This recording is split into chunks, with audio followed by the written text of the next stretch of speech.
Madhurawada PM Palem పీఎస్లోని Chaitanya college diploma first year చదువుతున్న రూపశ్రీ అమ్మాయి కాలేజ్ యాజమాన్యం ఒత్తిడి భరించలేక బలన్మరణం చేసుకున్నట్లుగా తల్లిదండ్రులు తెలియజేశారు. ఇప్పటివరకు కాలేజీ యాజమాన్యం ఎటువంటి స్పందన లేకపోవడం పట్ల పలు అనుమానాలకు తావిస్తోంది. తల్లిదండ్రులు తెలియజేశారు.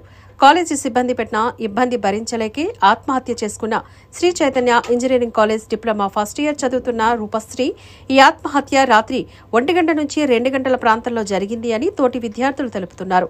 ఘటన అనంతరం పోలీసు వారికి కాల్ చేయగా అమ్మాయి మరిచింది అని తెలిసి పోస్ట్మార్టం కొరకు కేజీహెచ్కు తరలించారు. బంధువులు ఈ ఘటనపై యాజమాన్యం తప్పిదమంటూ ఆందోళన చెందుతున్నారు.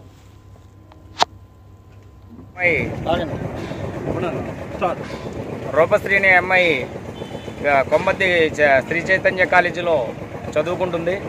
ఆ అమ్మాయి నిన్న రాత్రి 1 గంట తర్వాత అక్కడ బిల్డింగ్ మీద నుంచి సూసైడ్ చేసుకోవడం జరిగింది.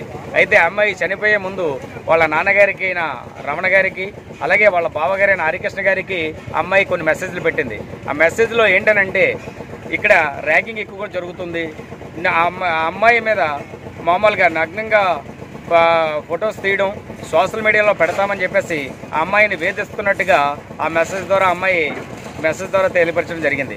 అయితే ఈ అమ్మాయి సూసైడ్ చేసుకున్న తర్వాత నుంచి ఇప్పుడు ఇక్కడికి కేజీఎస్ దగ్గర ఈరోజు ఇప్పటికే పోస్ట్మార్టానికి బాడీని తరలించారు. అయితే పోస్ట్మార్టం చేయడానికి తరలించినప్పటికీ మేము సగర సామాజిక వర్గానికి చెందినటువంటి కులస్తులం. మేము కూలి పనులు చేసుకుంటూ ఉంటాం.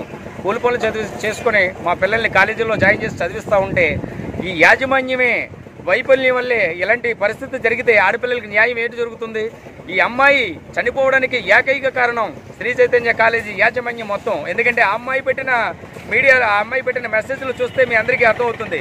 దయచేసి ఇప్పటికైనా సరే పోలీసు వారు ఏం జరుగుతుందో మాకు కొంచెం తెలియపరచవలసిందిగా కోరుకుంటున్నాం. అలాగే శ్రీ చైతన్య వారి మీద కూడా యాక్షన్ తీసుకోవాల్సిందిగా పోలీస్ డిపార్ట్మెంట్ వారిని కోరుకుంటూ ఉన్నాం. ఆ అమ్మాయికి న్యాయం జరిగేంత వరకు కూడా ఈ విషయం మీద ఎంతవరకైనా వెళ్తాం, పోరాడతాం, ప్రభుత్వం దృష్టికి తీసుకెళ్తాం, మాకు న్యాయం జరిగేలాగే చేకూర్చుకుంటామని చెప్పేసి చెప్తున్నప్పుడు పోస్ట్మార్టం అయిపోయిన తర్వాత కూడా అమ్మాయిని శ్రీ చైతన్య కాలేజీకి తీసుకెళ్లడం జరుగుతుంది. యాజమాన్యం దగ్గర మేము ఒక ధర్నా చేయడానికి నిర్ణయం తీసుకున్నాం. మా సగరపతులందరూ కూడా 1 గంటలో అక్కడికి అందరూ హాజరవుతున్నారు. వీళ్ళందరి ద్వారా కూడా అక్కడ యాజమాన్యాన్ని మేము నిలదీయడం జరుగుతుంది. యాజమాన్యం ఆ అమ్మాయికి జరిగినటువంటి అన్యాయం మీద యాజమాన్యం స్పందించి దీనికి పూర్తి బాధ్యత వహిస్తే తప్ప ఆ యాజమాన్యాన్ని మేము ఎంతవరకైనా వదిలిపెట్టం, ఎంతవరకైనా తీసుకెళ్తాం. మాకు కూడా కుల సంఘాలు ఉన్నాయి. ఇవన్నీ మేమే కల్పించినవో గొప్పల గురించో చేసేవి కాదు. ఒక ఆడపిల్లకి అన్యాయం జరిగింది, ప్రాణమైపోయింది. ఇప్పటికీ కూడా చైతన్య కాలేజీ ఇక్కడ ఆ అమ్మాయికి జరిగిన అన్యాయం మీద ఇప్పటికీ కూడా వాళ్ళ స్పందన లేదు. వాళ్ళు వచ్చారు, ఇద్దరు వచ్చారు కాలేజీ నుంచి.